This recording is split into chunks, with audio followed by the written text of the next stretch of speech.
Hello YouTube, and welcome to our very first list review stream.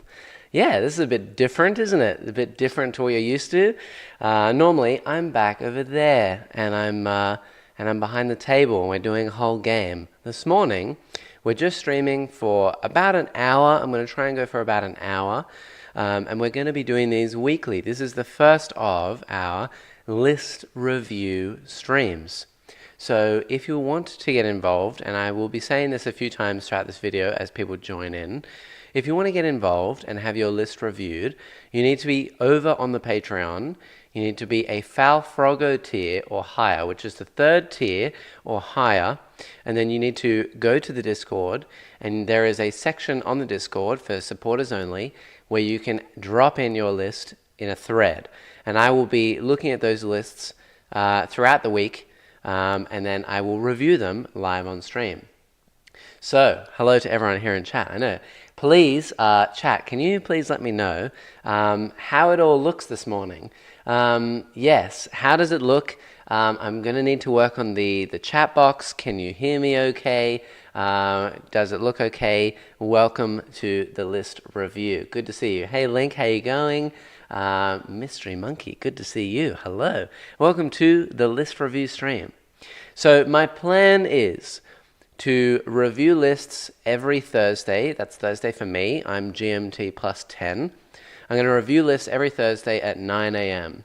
So if you want your list reviewed, every Monday, I believe, I'm going to add in a list review section.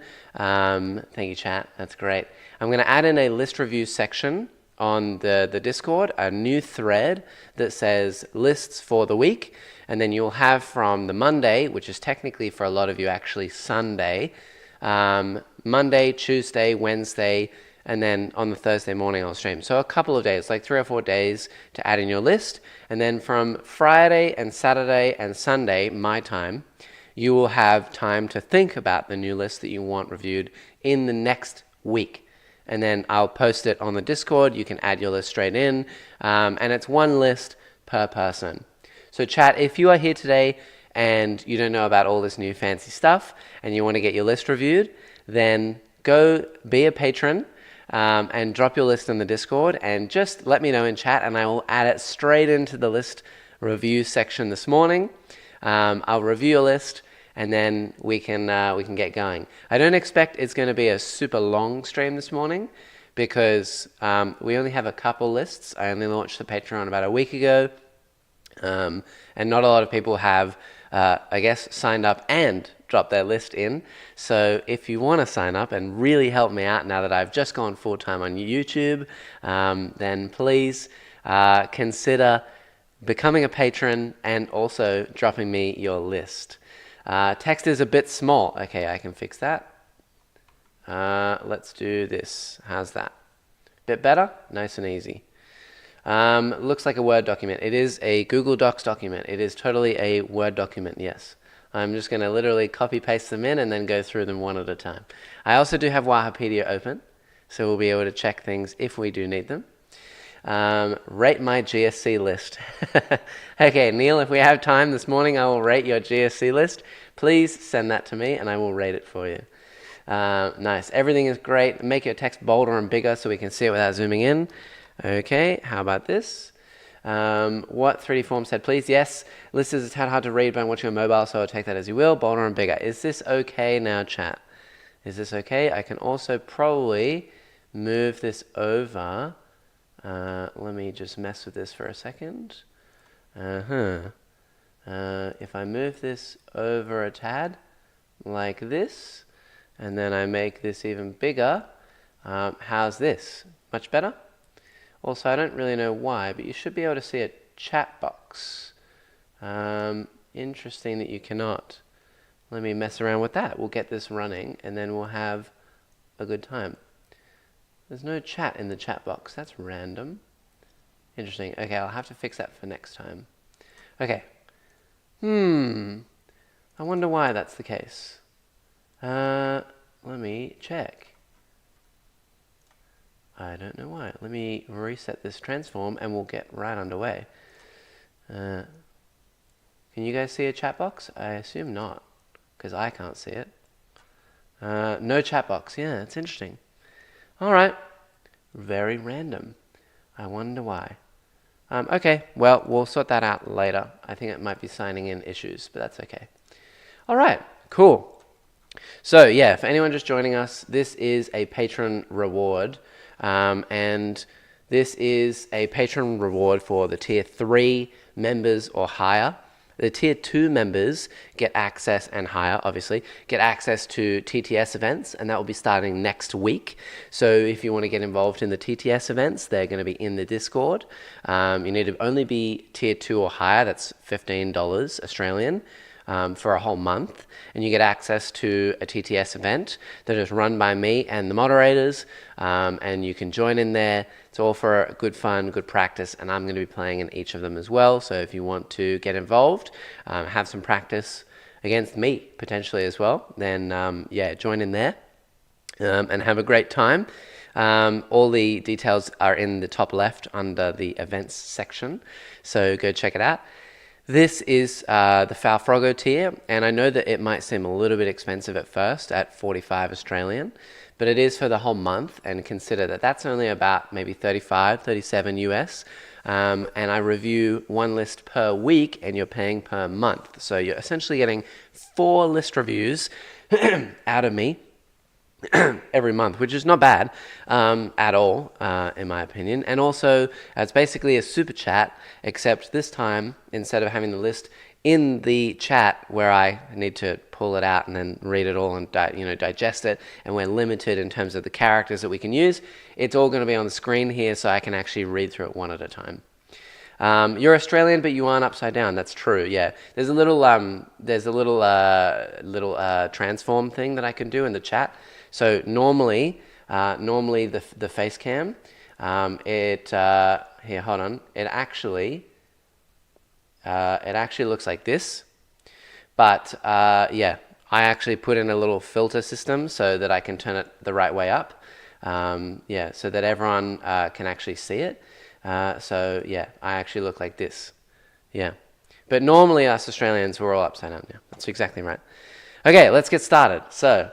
All jokes aside, yeah, so let's do it. So the first list off the gate today is Shovel's list. So thank you, Shovels. I actually met with Shovels yesterday to do some coaching. So I've technically already reviewed this for him.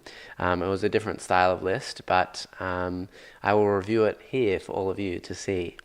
So yeah, Shovels is playing Daemons.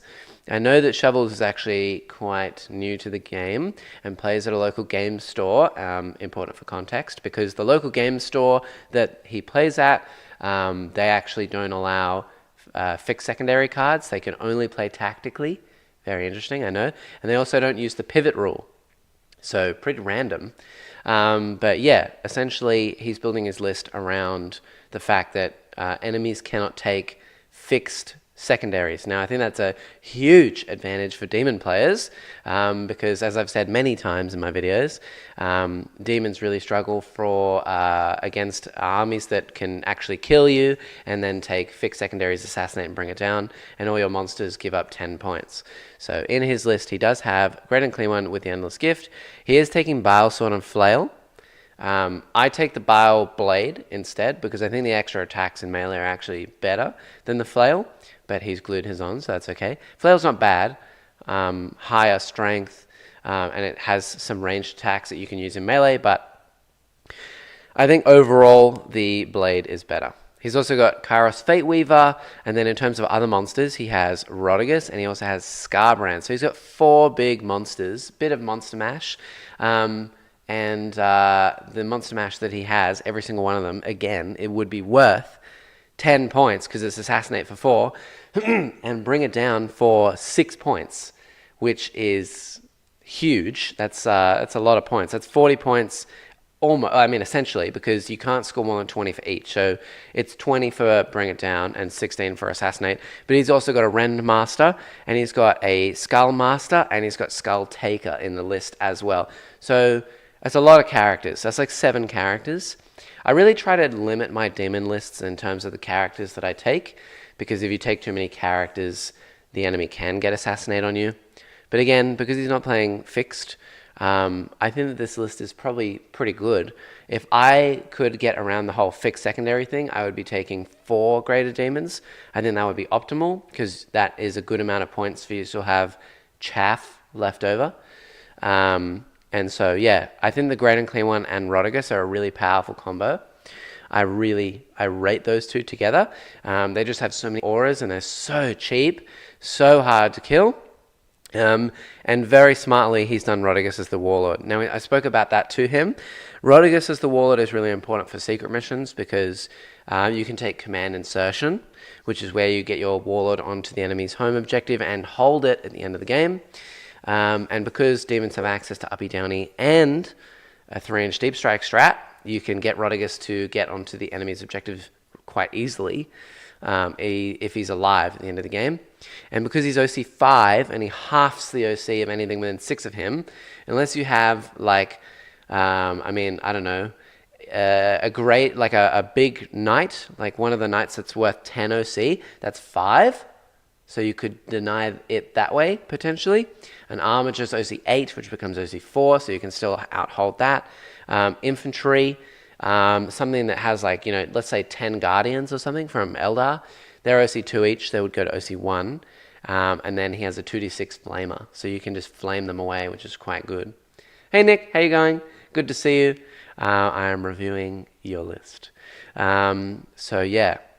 I think that the Rodigus combo as a Warlord is really good. Kairos is not really an auto-include these days, but he now gives Vect, so very, very good for having Vect on the table. It's a great tool into other melee armies, because they have to come to you, and you just put Kairos in the middle of your army, and then every strat costs +1. Very annoying for melee armies, but not so good into shooting armies. But still has some play, and if you have Zench units in your list, you can like move them around a bit easier with Kairos, and you can get your CP back as well, which is cool. If you didn't know, for demons, you can actually pay a command point to lift 2 units, and if Kairos is one of those units, then you can get your CP back by rolling a dice higher than the battle run number, because you spent a strat on Kairos, and you still get to lift another unit as well, which is pretty cool. The Ren Master is definitely an auto-include. I don't think that anyone should be running more than 1. It's unnecessary. You just don't need that much damage. There is an argument to be made that you can spread the damage, but he gives up Assassinate. He doesn't do that much damage for 150 points. I think that 1 is plenty. You don't need more than that. You can use the rest to have chaff in your army. For example, like 2 units of Screamers. I think that's overall better. Scarbrand, I think, is really good. Honestly, if I was doing a demon army of any kind, if you're going to make it competitive, I would be doing a base of Scarbrand, Bloodletters, Skulltaker, and a Rendmaster. Those are all auto-includes, and if you're not running all of those in your demon army, you're doing it wrong. Skullmaster, I don't think is actually that worth it. I think that Skullmaster is a bit overpriced at 100 points, bit expensive. Skulltaker, definitely auto-include. Bloodletters to go with Skulltaker, 100%. He does have a unit of Plague Bearers, which I think is very valid for stickying your home objective. Personally, I'd be swapping the Skullmaster for Epidemius. He gives you CP back. He makes the unit really resilient with a 4-up invulnerable save, and then 6 at Feel No Pain from the Great and Clean One. It's probably better for 80 points instead of 100, and he can give you that CP as well, as I said. And then he has a unit of Blood Crushers of 6 with the Skullmaster, which I think it depends on the list that you're running. If you're running a lot of chaff already, these are an auto-include as a bit of a hammer unit, so you can hit things really hard and absolutely just destroy certain enemy units with all your mortal wounds. But if you're running something like big monsters already, and you've already got those hammer units, then maybe you need more chaff, and the Blood Crushers aren't actually as worth it. And then it is just, 2 units of Flesh Hounds. So in his army, he has 4 big boys, and he has Blood Crushers, and then the only chaff that you really have is basically a unit of Plague Bearers and 2 units of Flesh Hounds, which die pretty fast. So Nick and I actually reviewed this list the other day. And we came up with something slightly different. So we still have the 4 greater demons, but instead we swapped out, and let me just double check to make sure I'm getting this right. We swapped out a few of the other choices so that we can get some more chaff in there. Where did I put it? 1 second. Yeah, so it's Epidemius now. Grand and Clean One, Kairos, Renmaster, Rodigus, Scarbrand, and Skulltaker. It's a lot of characters. 1,380 points of characters is a lot. And then 4 greater demons, which I think is valid if your opponent can't take fixed secondaries against you. But in terms of extra chaff, we gave him the Bloodletters to go with Skulltaker, Plague Bearers to go with Epidemius, and then a unit of Nurglings. I think Nurglings are really important in a list. I've never done a proper list review before. My usual idea is pick cool stuff and see what goes boom. Okay, well, excellent. If you want to get some list reviews in, you know where to go, Louis. I'll happily review your list. But yeah. And hi, JMTH. How you going? What's up? Yes, good to see you. But yeah, I think Nurglings are like a really good tech piece in an army because they're battle line. And that is more important than people first realize. Because in particular, there is a secret mission where the enemy just needs to get one of their battle line units touching your deployment zone in any way. Even if there's one model left alive, if they're touching your deployment zone with any part of their base, and you have no battle line units either alive, or all your battle line units that you have are in your deployment zone, then you give them 20 points. And the good thing about Nurglings is that firstly, no one wants to go and kill them because they're a pain in the bum. Like, they're easy to kill, but you're just wasting firepower. And they're battle line. And if you have that unit outside your deployment zone, and they're in a corner somewhere, and they're really small and hard to get to, your opponent cannot choose that secondary mission and put a battle line unit in your deployment zone. For example, let's say you're versing Tau, and they have a Devilfish that has breaches in it, and the breaches can, like the Devilfish can move, auto advance 6, and then drop its dudes out with an assault ramp, so they're moving 21 inches. Essentially, all they need to do is just put the toe of one of their breaches in your deployment zone, and they get their points. But if you have 3 Nurglings hidden in the very, very corner of the map, miles away, and he has no units nearby because your demon army has been fighting them off that area, he can't do that. And he cannot get those 20 points purely because you've spent 40 of your points in your list on Nurglings. The other good reason for Nurglings is that they are -1 to hit for all units within 6 unless you're a monster or a vehicle. And if you put them behind your Grand and Clean One and Rodigus, then things like World Eaters, Black Templars, Wolves, even things like GSC, anything that's going to come and fight you is going to be -1 to hit, and it's going to suck. It's really horrible. It's awful. And it makes your Grand and Clean One that much more resilient. You know, -1 to hit in melee, T12, 4 up Invuln, 4 up Feel No Pain. It's really hard to kill. So for 40 points, 100%, you need at least 1 unit of Nurglings.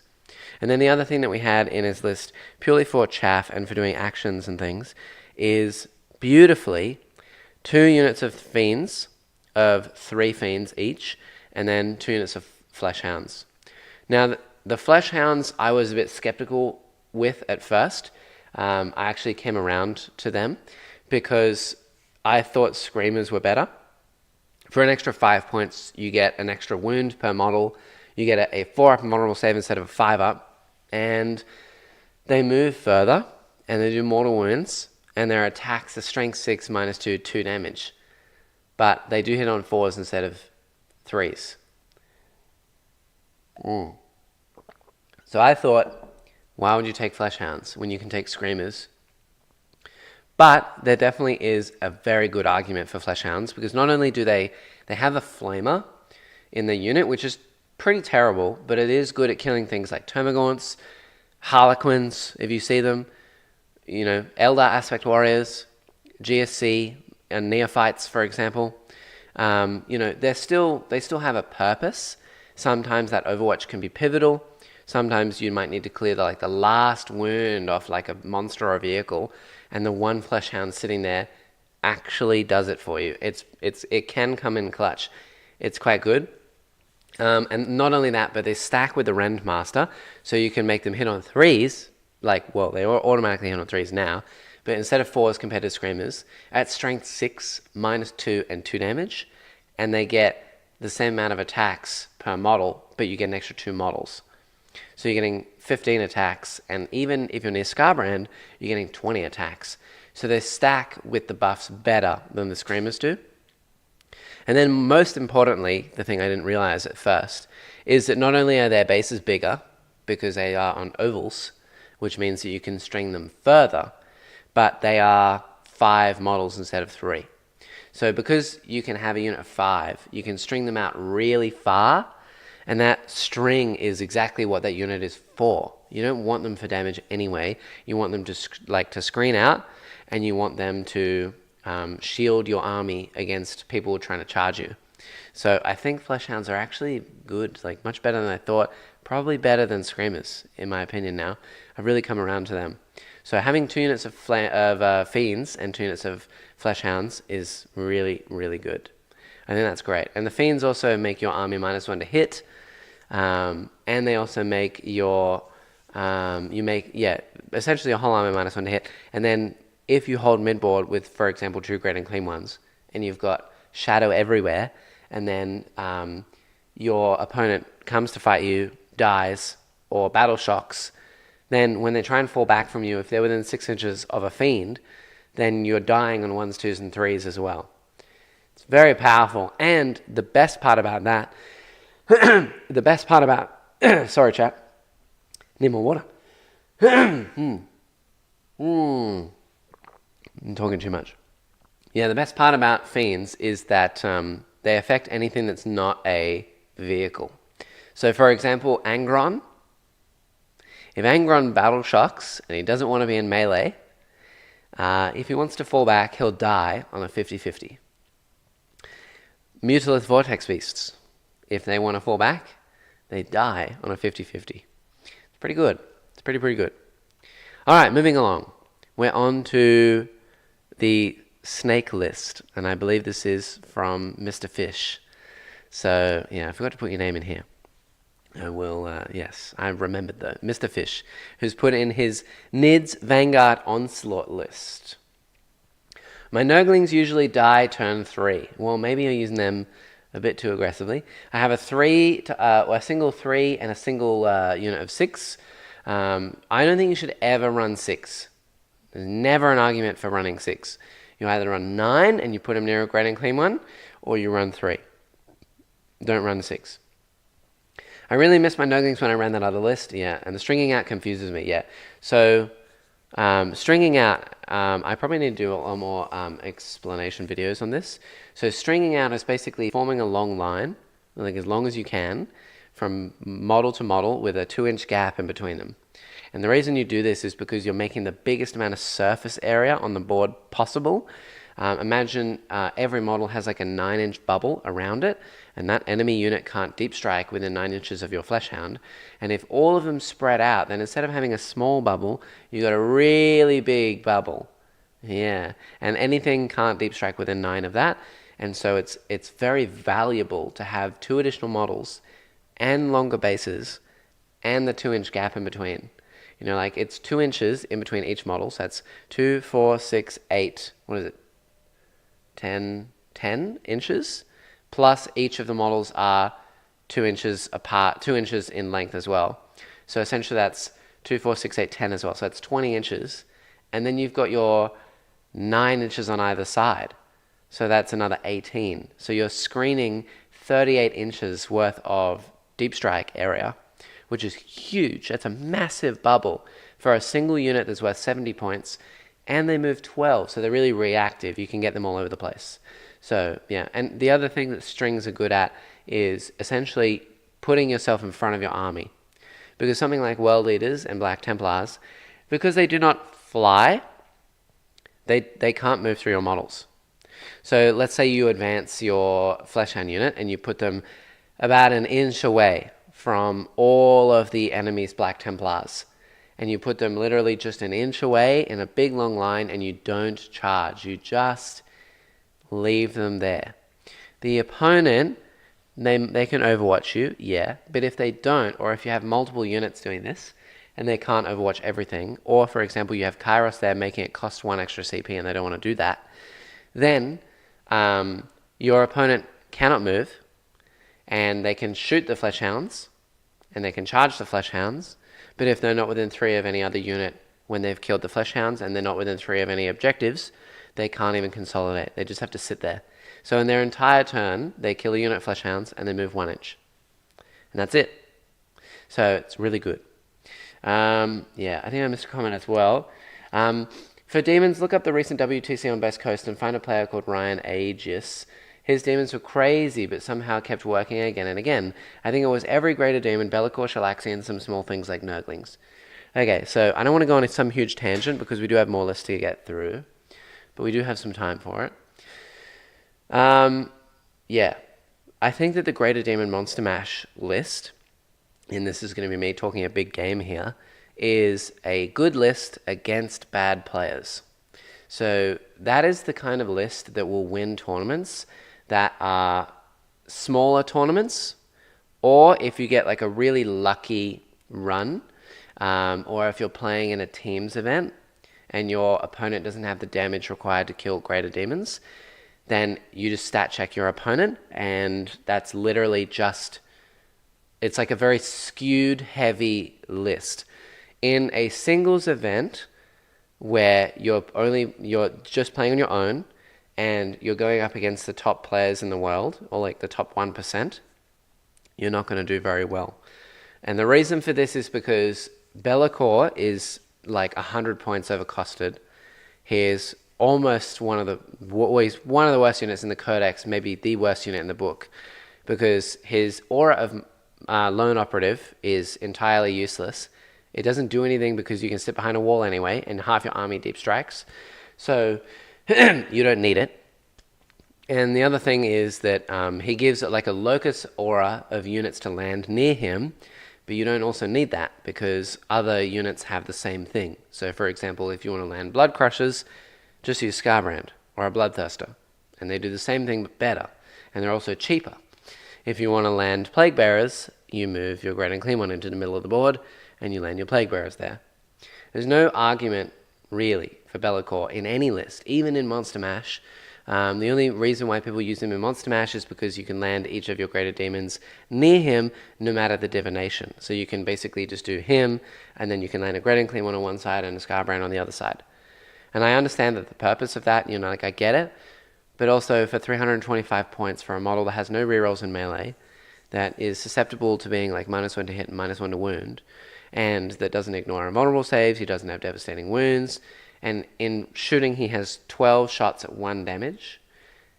He's 100 points overcosted, literally. He should be 225. Any more than that is a waste of points. So don't take Bellicor. And the other thing is Shalaxi as well is exactly the same. So Shalaxi is really susceptible to exactly what I was just talking about with Flesh Hounds. She doesn't have good Overwatch. She can't fly. She can uppy downy, but then she still needs to land within range of something else as well. Big base, so easily screenable if your opponent knows what they're doing and if they have chaff in their army.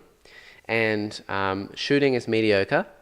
And the melee is legendary good, like really good. But if your opponent knows what they're doing, they're going to throw something into you that you can't kill. And then you're just stuck there. Either that or they're literally just going to do what I just said, and they're going to put Flesh Hounds in front of you every single game, for every turn of the game, and you're going to do nothing. And your 450 point model is not going to do anything. Or even worse, you're going to run into something like a Marine player who has Oaths a Moment, who has Weight of Dice, who has like the Fire Discipline or whatever, who has Sustains and Lethals and 5s, full rerolls, and they're just going to one-shot you, and your 450 point Greater Demon is going to go bye-bye on turn 1 or turn 2, and then you're fighting a 1500 point battle. You're much better spending that point, those points on something else. So don't run Shalaxi. She's 100 points too expensive. Nice. So I'll shield you 38 inches, yeah. With Flesh Hounds, it's pretty good. As an opposing player, I can assure you that Nurglings are the most irritating unit to deal with, yes. So you move one model the max distance, and then you just have all the other string behind them, yeah. So basically, It depends on where you're going, but essentially you have. Maybe I should actually open up a paint window. I wonder if I can do that. That might be a good tool. Let's see, chat. Let's see how we go. Let me see if I can add that in. Give me 1 second. Give me 1 second. I might be able to do it. I'll show you what I mean. Oh gosh, I made a huge window. Give me 1 second. Why is this not? Oh. Okay. Why is it inverted colors? Okay, I'm not going to do that now. I'll mess around with that later. Okay, but essentially, essentially it depends on where you're going. But if you have a string in your backfield, you move all your models into the very back area so that all of them are 9 inches away from the back wall, and you just string them all the way along your back line. If you're going towards your opponent, you string them in like a orchestra shape around the enemy's units. So basically 1 inch away with all of your models around, like a wall, like a line. Literally just a wall to wall off your opponent, because then they can't move. The reason I have a ×6 is the 10 less points is 70 versus 2 40s. Yeah, it's not worth it. If you're going to do that, run Fleshhounds. They're 70 points and they're better. I can't agree more. The moment you go against someone like Necrons or Aeldari, or an opponent that knows Demons, and you are tabled by turn 3 or blocked out and you don't score. I don't think Aeldari is a particularly good matchup for Demons, in the sense, it's a great matchup for Demons. It's not a good matchup for Eldar. Eldar don't like Demons because Demons have flamers everywhere that are really good at killing the toughness 3 infantry, and Eldar require models that don't have invulnerable saves to kill them, because you only have X amount of shots and you kind of want all your Bright Lances to be going through, and doing 1 Bright Lance here and there and then having them saved on 4-ups is not good. And if you reveal your hand and then try and shoot something to death, you can't guarantee that it will die because it has 4-up invulnerable save, and your opponent could spike their saves, and if they do, then your gamble doesn't pay off and you just get tabled. So I don't think Eldar are particularly good into Demons. I think it's actually a good matchup for Demons. But yes, I can see what you're saying in terms of the speed. An army that's really fast can screen you out really well from all your deep strikes and all your movement. And gigantic models like Shalaxi, they don't cut it. They're not that good. Screenable means you can't place the model, right? Yeah, so screenable is when something is screened, it means that you cannot land with your deep strike there. You have to be more than 9 away, and it either means that they've screened the back area of the table so that you can't fit in between their models and the edge of the table. So your bases are too big, so you just can't land at all. Thank you, you're welcome. Elvio Shalaxi got move blocked, and then next turn they fell back and targeted her with everything, and she was gone. And at that point, my main threat at 450 points was gone, and the game was over. By Eldar, I mean throwing buckets of dice. Eldar don't have buckets of dice. Eldar are they're the opposite. They have 1 big shot on each of their models, and the reason for that is because they want that. They want to min-max because they have a reroll a hit and a wound per unit. So, weight of dice is more things like Tau, and especially Montcar with Breach of Spam with lethal hits, and Marines, because they have things like aggressors, and all of their tanks have 450,000 shots, and then, and full rerolls hit and wound. Hello! Good to see you, Elias, I still don't know how to pronounce your name. Are we reviewing lists today? Good morning and glad to catch a stream. We are reviewing lists. This is list review for the 9th of the 9th. So I'm doing one of these every week on a Thursday morning for me, 9 a.m. my time, which is GMT plus 10. Chat, if you're just joining now and you want to get involved and you want to send me a list even today to review on stream, you need to sign up to be a tier 3 member on Patreon, and then put your list in the Discord, and I'll make a new little section for a list review every week. So you can essentially get 4 list reviews out of me for the cost of 1 month. So pretty good. Anyway, we're dragging on, but yeah, let's get on to these NIDs. So I will specify for anyone who would like some coaching. If you don't know that, I offer coaching now as well. For anyone who wants coaching and for anyone who is submitting lists, yes, I am a demon player. I play a lot of demons, and they are like they are heavily focused for me. Like they're my focus in 10th edition. But I also do play NIDs, Eldar, technically a bit of GSC, a bit of Chaos Knights, CSM. I play Death Guard, I play Necrons, I play Drakari, I play Ynnari and Eldar and all of those things, Harlequins, whatever. So I play a fair amount of factions, and if you want your list reviewed, please let me review your list. Even if I don't play that faction all too much, I play about 5 games a week minimum, and I've versed every faction a lot, and I'm ready to read through your rules and get your insight so that you can teach me and everyone in chat, and then I can suggest some things to you as well. So it's still good. So let's move on to this snake list supposedly snake list from Mr. Fish, who I don't think is here today, which is a bit unfortunate. But Mr. Fish, if you watch this afterwards, someone tag him or let him know. I'm reviewing your list. So you are running Vanguard. So for anyone who doesn't know, Vanguard, you can fall back and charge, and Vanguard units in this detachment, so if you have the Vanguard keyword, they can advance and charge. Essentially, that's everything these days because they gave a lot more things the Vanguard keyword, and I expect everything in this list will have the Vanguard keyword. So starting off with Death Leaper, I think that this is just an auto-include in any Vanguard list. He makes Battle Shock -1 around him. He is a bit of a mix between a Lictor and a Neurolictor in the sense that I believe he has Synapse now, and he also has an Invon, which Lictors don't. He's got a 3-up armor as well, so quite resilient for a small little character, and he's got Fight First, so he's really good for heroic interventions and screening. And this Vanguard list is like all Vanguard lists. Really, they just want to move fast, screen the whole table, play the first 3 turns of the game, and then win on points, is really how Vanguard operates. So Death Leaper is an auto-include, and I agree with that. 2 Broodlords, one with Neuronode and one with Chameleonic. Okay, let's double-check that these, double-check the enhancements here. So I am lucky because I do have this available to me. So Chameleonic is... the bearer has stealth, and each time a ranged attack targets the bearer's unit, models in the unit gain the benefit of cover.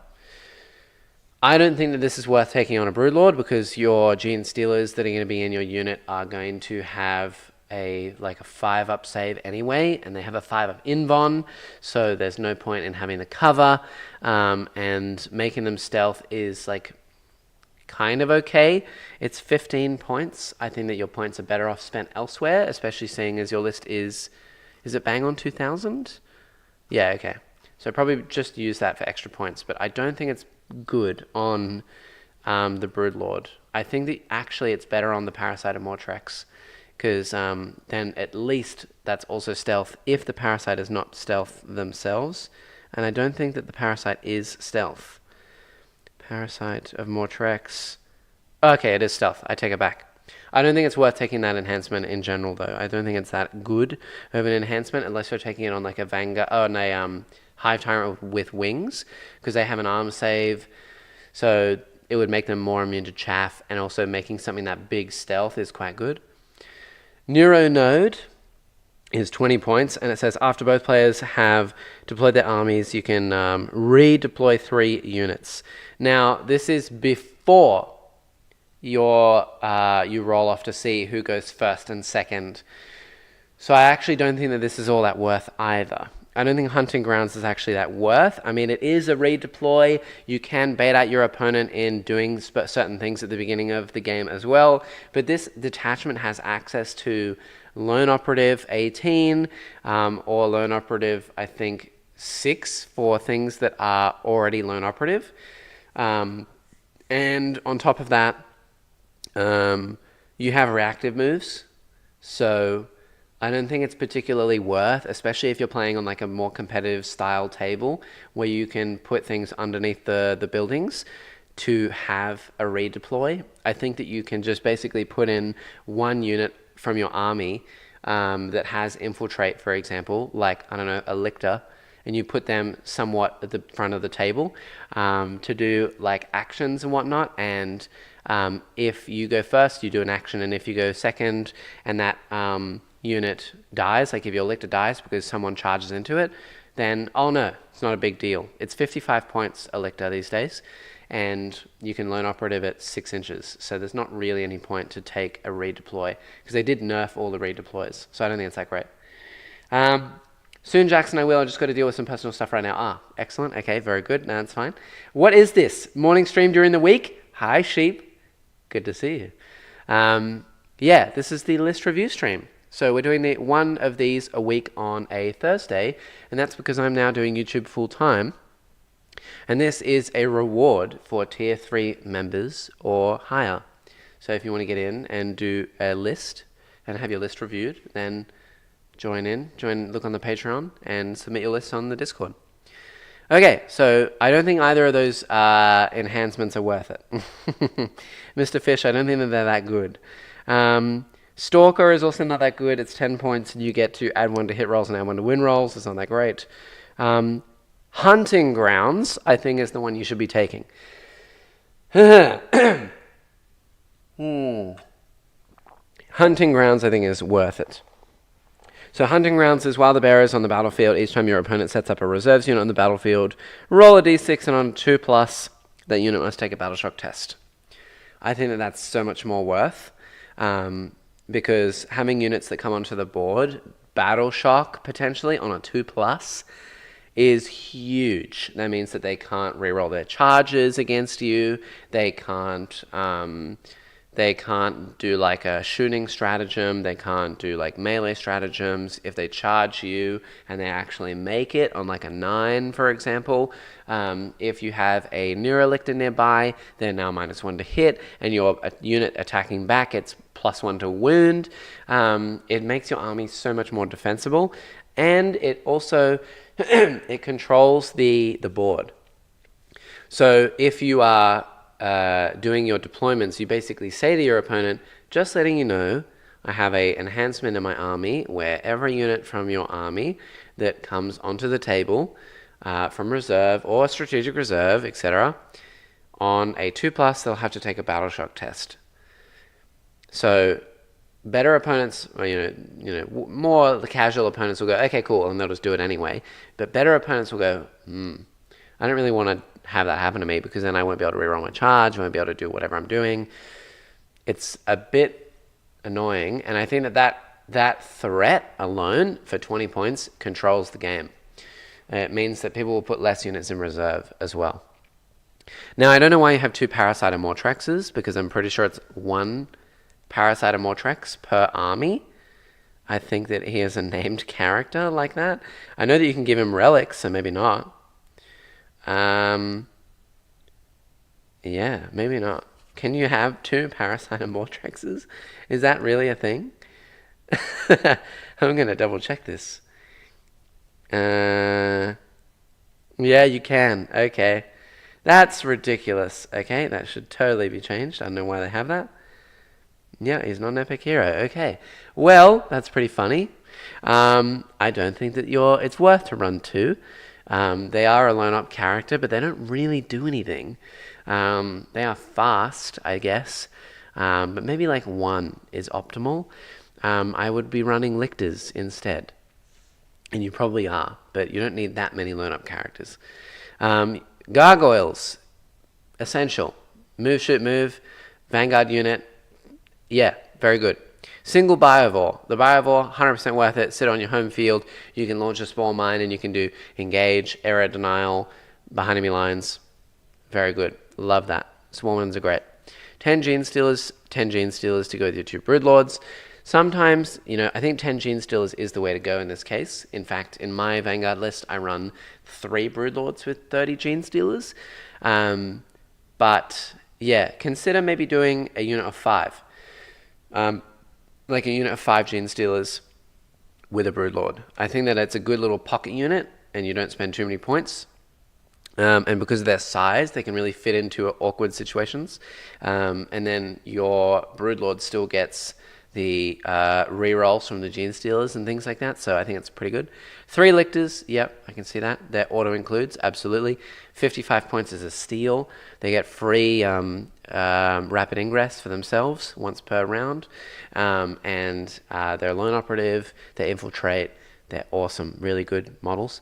Neurolictors are a bit expensive these days at 90. I don't know if you actually even really want to run 3. They're really good in this army because you really want to battle shock the heck out of your opponent, and also battle shocking your opponent and then having a Neurolictor nearby allows you to get +1 to wound, which is like huge. So if you're gonna run 3 Neurolictors, it's definitely in Vanguard, and I can see why people do it. For 90 points, they're still pretty good models, but I'm a bit skeptical on running 3. 2 is very good. 3, I don't know. Wow. 3 units of 6 Raveners. Now we're talking. That's great. I love Raveners. I think Raveners are like one of my favorite units in the Tyranids range. I have only 6, and I was not game to paint another 12. So, if you have them, go for it. I don't think that you should be running 18 Raveners. I think that the Vanguard army list is a bit more of a toolbox. You kind of want to have specific units for specific actions, and Raveners, their ability is you can go down underground and then come back up again somewhere else at the end of your opponent's turn. So they're really good for things like scoring. Personally, I use units of 3 because they are great screens, they're great for doing actions, they're really fast, they go uppy downy. I think that that's probably optimal. I don't know how running units of 6 would really go. Personally, I think that the Von Ryan Leapers are actually better, but I don't know. They are Vanguard units now, so they're quite good. I think that that's cool. That's really cool. If you have them, yeah, go for it for sure. And then a unit of 3 Von Ryans. So see, I would be doing this the other way around. I would be doing 6 Von Ryans and then 3 Raveners. And the reason is because Von Ryans get free heroic intervention. So for example, having 2 units of Von Ryans that is like hidden away behind walls, especially if you're versing a melee army, if you put like a unit of Gene Stealers with a Broodlord out in the open, and then their opponent's melee army charges them, well, your Von Ryans have fight first and free heroic intervention, so you heroically intervene and you fight with your Von Ryans. Raveners do not have fight first, and they don't have free heroic intervention, so they're costing you CP to heroic, and they don't fight first. I'm pretty sure Von Ryans, and I'm going to double check that I am right here, pretty sure that they fight first, which means they are a pain in the ass for... Yeah, they do fight first. They're a pain in the ass for specific units to deal with them. And they're also stealth, and Raveners are not. So, yeah, and they also have 6-up invons. Raveners don't. I have that either. And they're the same price. So I think Raveners, really, you want smaller units to go uppy downy, and Von Ryans are better in the big blobs. But, yeah. And then a single Trigon. That's hilarious.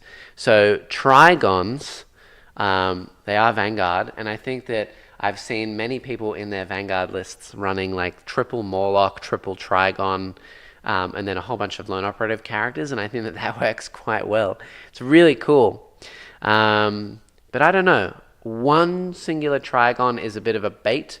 I think that that gives your opponent something to bring it down on the chance that they like draw it and it's sitting right there. It's 2 points, I guess. Could be better than a free redraw, maybe, I guess. But I don't know if Trigons are really that worth. I think having some Morlocks in your army would be a good choice as well. And then on top of that, I would maybe be running a single Neurotyrant. Because Neurotyrants are really good. They're really cheap. They're great for holding backfield. They have great Overwatch. And they make your enemy army battle shock on -1. So if your opponent, for example, is within range of Death Leaper, and then you do Shadow in the Warp with a Neurotyrant, they're going to be -1 from Shadow, from Neurotyrant, I mean, -1 from Death Leaper, and -1 from Synapse. So that's -3, which is huge. You can run Death Leaper into your opponent's army, kill some stuff, and then in their turn, at the beginning of their turn, you make them all take battle shocks on -3. And that's huge. Honestly, every point of like extra modifier is really worth it, and I think they're like 105 points nowadays in Neurotyrant, which is pretty good for a monster that can sit in the back of the field, be your warlord, and just sit there and make everything -1 for the battle shock. I think it's quite good. And hand out Synapse as well. Congrats on going full time. Thank you, Sheep. Great to see you. And yeah, we're getting there. We're doing it. We're trying. I love this idea. I'm glad to be able to get a more in-depth understanding of the units in these lists. Absolutely. And if you want anything reviewed, you know where to go. This is a bit of a... I am going to go for a bit like an hour today. We're getting up there on like 50 minutes. I will review this one. And then I think that's basically it for today. I threw in one of my lists as well, just in case we had extra time. But yeah, in future, we'll be reviewing more lists. And if you want to get your list reviewed, definitely go check it out.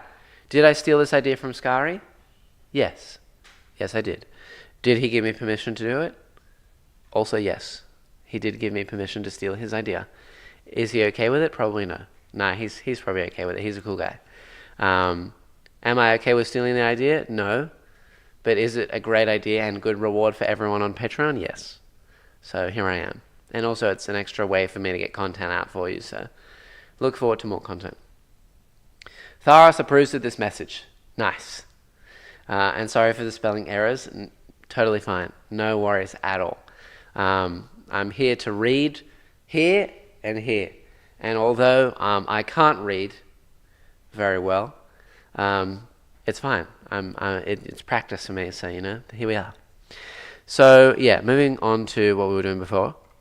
Raveners and a Trigon, yeah. So maybe consider for you, Mr. Fish, drop... I know that you said snake list, and it is snakes, and it's really cool, but if you really want to optimize it, I would drop a single Neurolictor. I would make the unit of Von Ryans a 6-man. I would trade a unit of 6 Raveners for another unit of 6 Von Ryans. I would drop a unit of 6 Raveners, and I would change the remaining 6-man unit of Raveners to 2 3-man units. I would remove a Parasite of Mortrex, if not both, and both of the enhancements, and change one of the enhancements to Hunting Grounds. What has happened?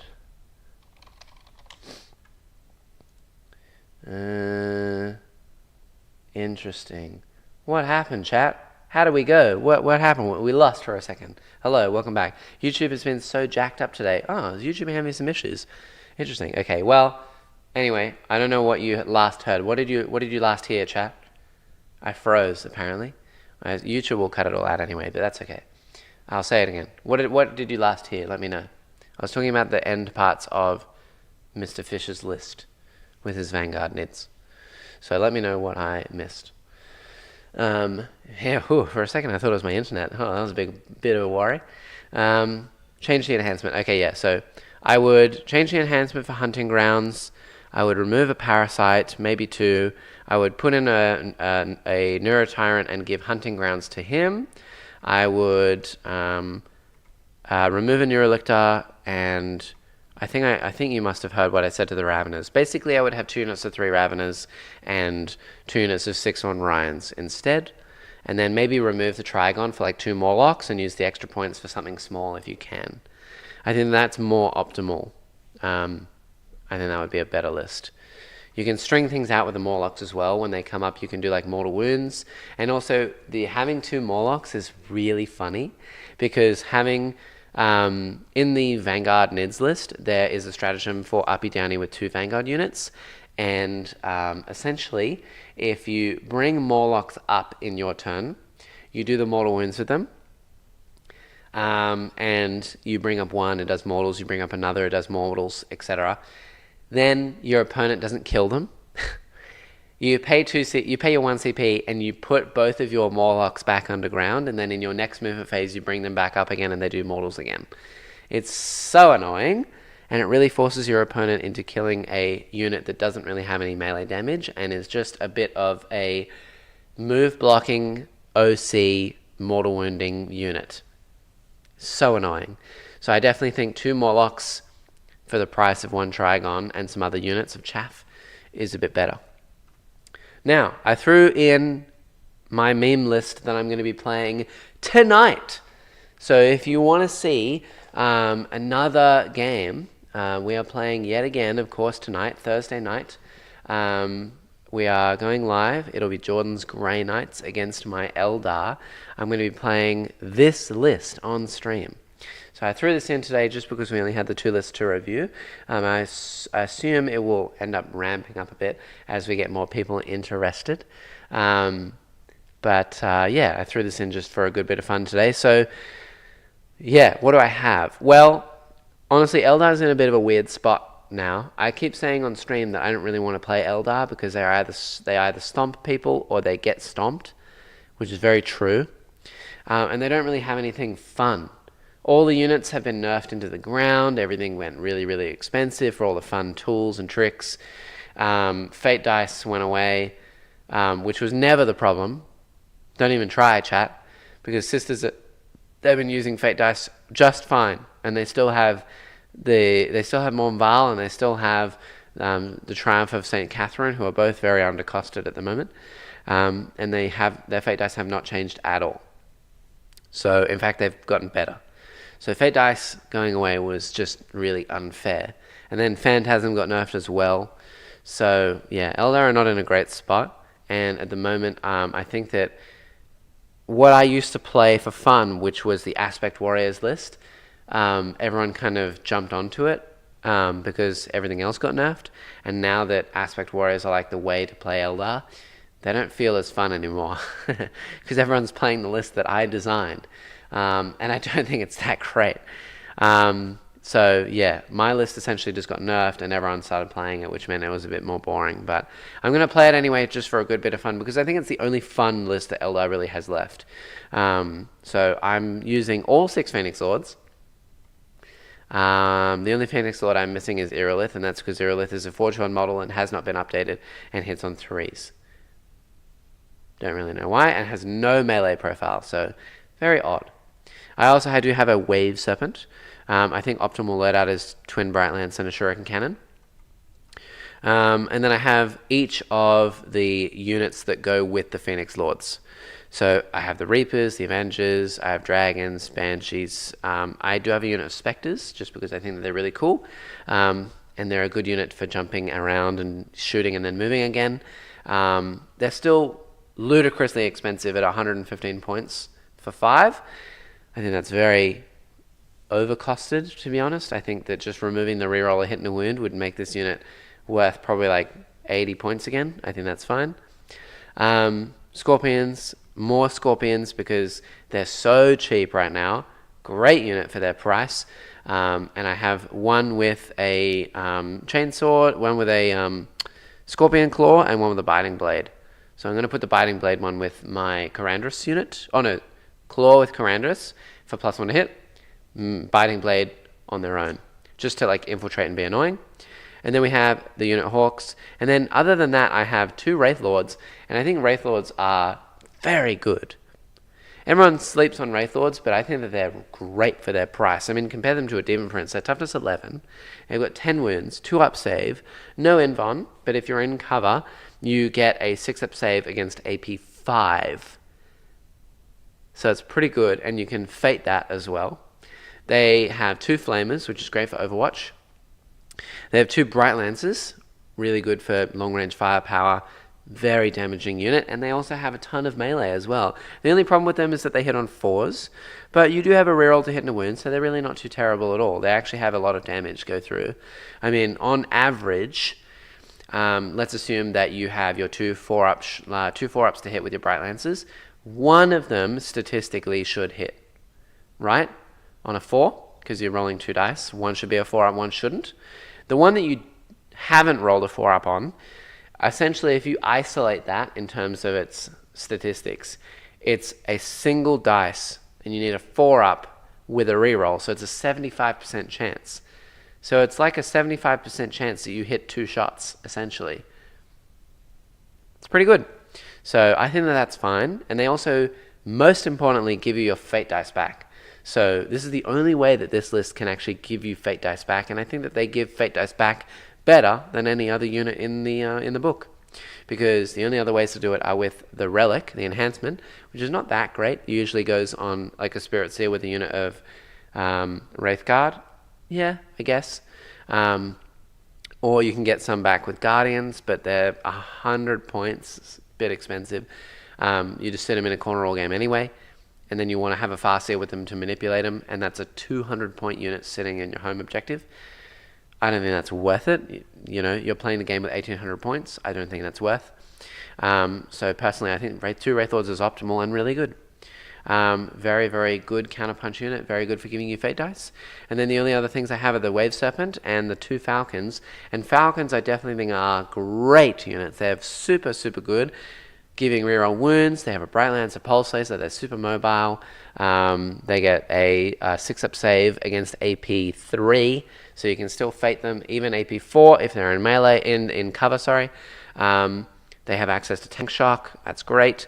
And better yet, they give your infantry, your Aspect Warriors, reroll wounds, because fire support, so it's really good. I think they are a great transport for 140 points.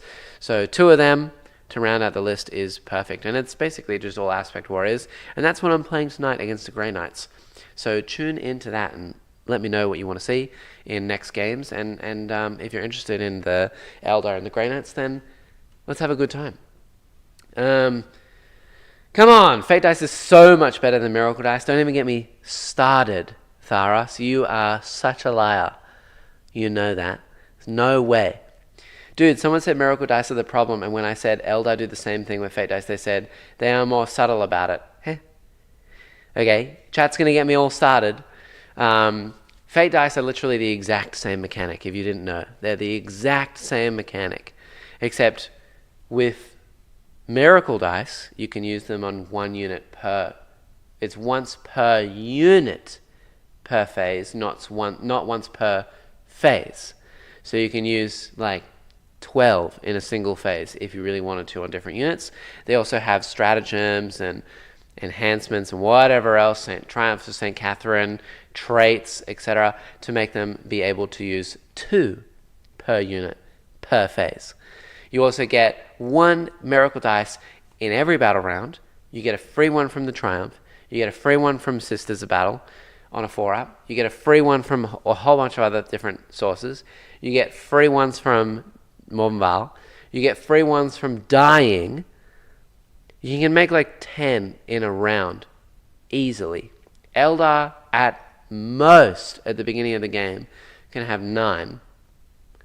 And yes, they can manipulate them, but also so can Sisters anyway.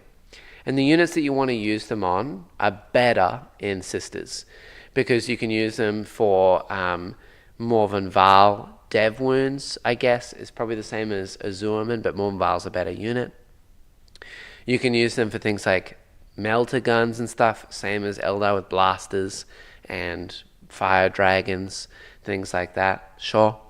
You can use them for charge rolls on units that actually deal damage, like Repentia or Arcoflagellants or Morvenval. The best melee unit that Eldar even has is like, I don't know, a Wraith Knight, which is 500 points. So they don't have a lot of melee. So yeah, not only are the dice better, and you get probably 6 times as many dice throughout the game, but you can use them more often by like a factor of 10, and you can use them on better units. So there's no way Fate Dice are the problem. Eldar, if they had their reroll hit and wound removed and replaced with another trait that wasn't as egregious, could start the game with 25 Fate Dice, and they still wouldn't be broken. Someone quote me on that. I don't care. They're not that broken. Everyone's always talking about Fate Dice. It's not fate dice. It's the reroll a hit and a wound. And if you don't believe me, go over to the other Eldar player on the internet. The massive Eldar player, literally his name is Craftworld Eldar. He has 12,500 subscribers and he only does Eldar content. And he literally released an hour-long podcast little review video the other day on what he would change.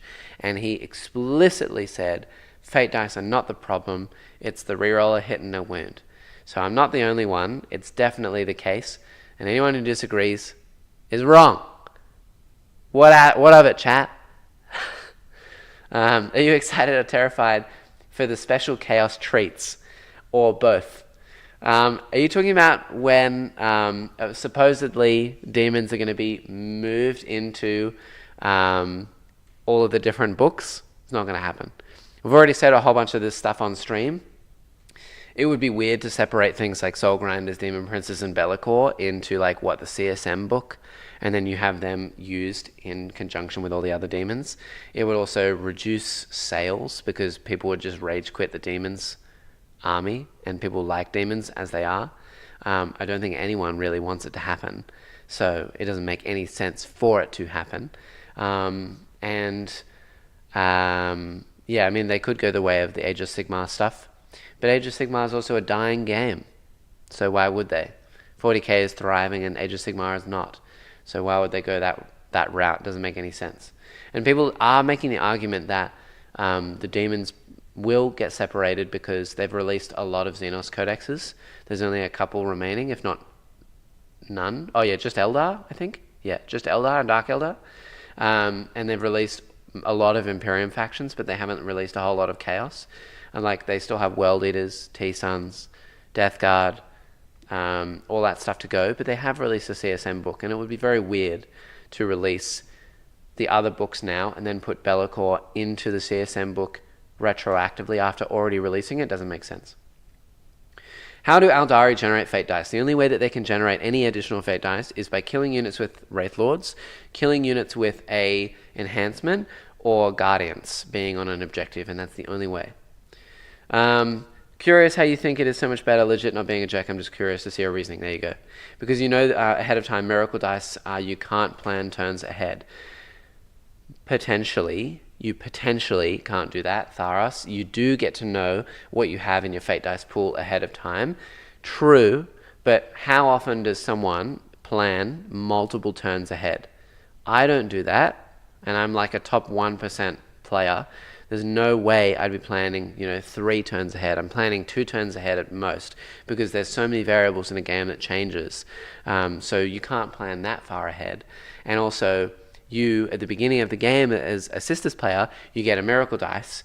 And then if you're going second, you get another miracle dice or whatever it is. And you can get one from Junith, and you get one from Morvenval, etc., etc. If you roll, let's say, a 6, or your Triumph gives you a 6, you know already you have a 6, and you can plan. You can plan ahead of time. You can use dice. You have 10 dice. You can use 5 or 6 of them that are all 4s, 3s, 1s, whatever, and then save a single 6 and then use that to make a charge roll. It's exactly the same as Eldar. If anything, you actually can plan more because Eldar can rely on 1 dice for the phase, whereas you can plan 3 of your units making charges on 6s, on a minimum of a 7 with 3 6s if you have them. In that turn, you can do that and plan on that. Let's say it's turn 3, and because in turn 2 they killed a whole bunch of your units, and you have 3 6s available. You can make 3 charge rolls, not 1. So you can actually plan better. So even in that case, Sisters dice are better. Some characters can take any miracle dice and turn it to a 6 before you use it. Val, yeah, exactly. Sisters rock. I'll stop trolling you now, Jack. Yeah, exactly. Yeah, stop it. But Sisters are very good and will be getting a nerf. And honestly, the fate dice that they have is not a problem. I'm not complaining that they have them. I think that they should have them. I'm just complaining that everyone thinks that Eldar dice are the problem when they are the same thing as Sisters, but a lot weaker. It's not the problem that Eldar have fate dice. It's the problem that they have a reroll, a hit, and a wound, and they have Bright Lances that deal d6 plus 2 damage. That's the problem. They will get nerfed. Sisters will get nerfed, and Morvenvar will go up to 300 points. I think you should get rid of the Aeldari roll and just give them more fate dice. Easy fix. Exactly. I stopped using Epidemius because he is missing from the Age of Sigmar faction pack. Think he will go Legends. Surprised. What a treat. Yeah, I'm going to be very sad when he goes away because my Epidemius is painted very well, if I do say so myself. I spent a lot of time on him, so it would be sad to see him go. My buddy thinks that if we see our battle line units in various books, Plague Bearers and Death Guard, then we'll get rid of our demon books. Yes, but they're not in there yet, so let's just wait and everyone hold your horses. There's no demons on the horizon, and if they change that, we're all just going to have to boycott Games Workshop. It's just going to have to be the way that it is. Oh, sorry, chat. It's going to have to be the way that it is, so it is what it is. My thoughts when they were probably just going to do Emperor's Children and let us play more demons in the legions. Yeah. So they probably will just allow you to run demons alongside things as they normally do. My guess is that they will have a demons codex. That's what I'm betting on, and not just because I'm biased and I want them to have that. I just don't think it's going to happen. Just period. Same with me and the Blue Scribes. I'm new to Warhammer and was really looking forward to running them, but they are no longer available. Yeah. It's kind of a good thing for me because I didn't own the Blue Scribes and I don't want to go searching for that model and find it and paint it.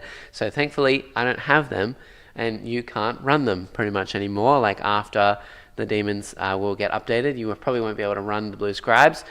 I'm fine with that. It's a cool model.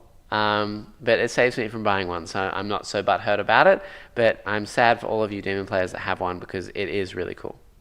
We're going to have to play a game, Jack, so stop saying, because I'm in the top, blah, blah, blah. I'm not that bad myself, yes, I know, you are also a great player, yes. I know, I'm really talking a big game here, and that's saying something because I don't really like to talk a big game. I think it puts a lot of pressure on people, it puts a lot of anxiety, and anything can go wrong in the top 1%.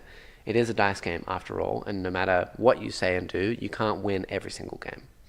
But I'm just talking a big game kind of because I have to, because I want to sell myself for Patreon. I am a good player, chat. I just am also an idiot on the camera. Nice. So, yeah, my counter argument is if they were going to do that, they would have put Bellicor in the CSM Codex. Exactly right, yeah. So, with all of that said and done, we have been going for a little over an hour. I think I'm going to end the stream. I only want to go for about an hour.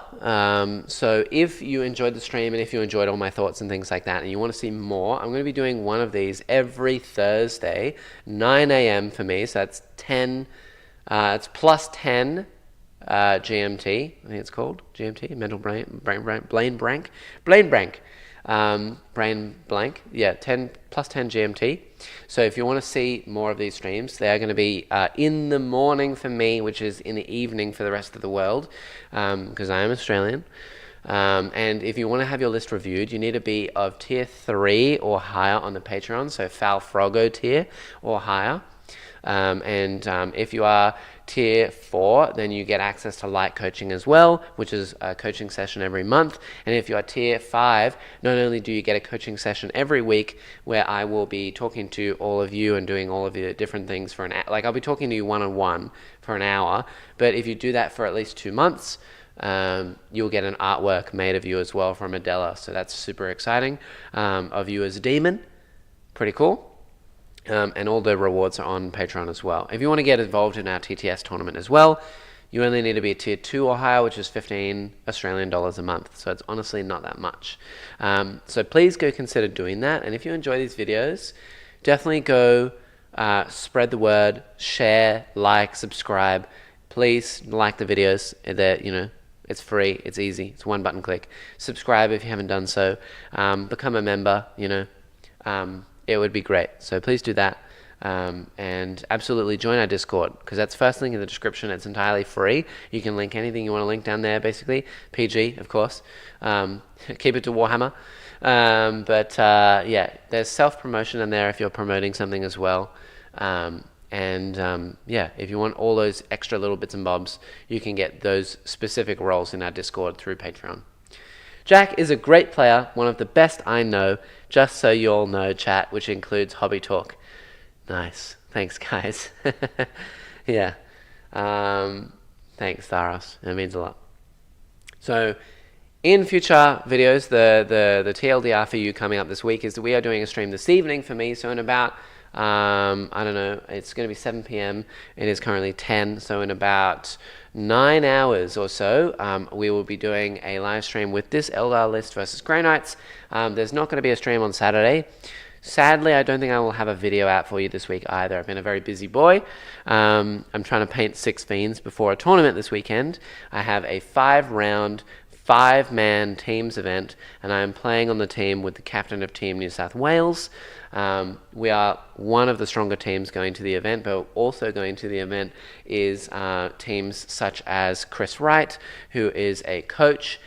He was also on Team Australia when they won the World Championships and when they came 3rd in the Team Championships last year, I believe.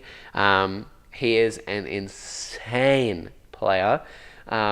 Very, very good. He craps all over me every time I verse him. So, yeah, another really strong team. And we are also going to be probably going up against Mr. Greek, Mr. Alex Inglezos from Art of War. He is one of the best players in the world and was the #1 Tyranid player, I think. Don't know if he is anymore, and is the #1 AdMech player in the whole world. So it's some fierce competition. So that'll be interesting this weekend. And then the following weekend, I will be going out to a singles event with about 80 players, which is going to be great. I'm going to try and win Best Demons and win another mug. That would be cool. I get another Best Demon mug, which would be great. And then the weekend after that as well, I'm going to be going to a 3-man teams event, which is only on a Saturday. So it'll just be a 1-day event. But I'm going to have tournament in review videos coming out for each of these. So you won't have any video this Saturday, but the following Saturday you'll have a video for the one beforehand, and then one for the one beforehand, and then one for the one beforehand, etc., etc. So it's going to be good. There's a lot of videos on the way. I have a studio tour as well coming out soon, and hopefully an edited battle report as well. So if you enjoy all the content, like, subscribe, do all that fun stuff, and thank you all for watching, chat. I will be seeing you tonight. So nice. Go team. Let's do it. Peace out. Bye.